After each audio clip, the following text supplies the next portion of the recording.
नमस्कार प्रणाम। हमें राघवेंद्र स्वागत बा आप सबके इन खबर के भोजपुरी चैनल पे। ज्ञानवापी में सर्वे के पांचवा दिन सोमवार के हिंदू पक्ष के अधिवक्ता सुधीर त्रिपाठी द्वारा दावा कइल गयल कि गुंबदन क जांच में 2 गो सिंगड़ी और 2 गो कलश मिलल बाटे।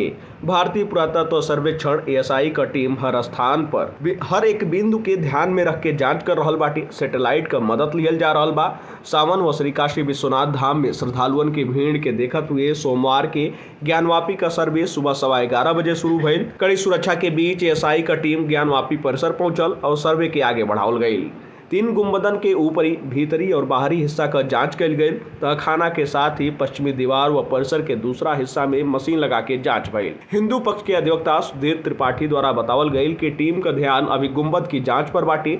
सीढ़ी और कलश मिलने के बाद गुंबद का 3D इमेजिंग और मैपिंग कल जा रहल बा। डिजिटल नक्शा में फोटोग्राफ के शामिल कल जा रहल बा। इससे पहले टीम द्वारा पश्चिमी दीवार पर बनल निशान, रंगाई पुताई में इस्तेमाल सामग्री, ईंट पत्थर के टुकड़ा, राख व ईंटन का जुड़ाई में इस्तेमाल सामग्री का नमूना साक्ष्य जुटावल गई।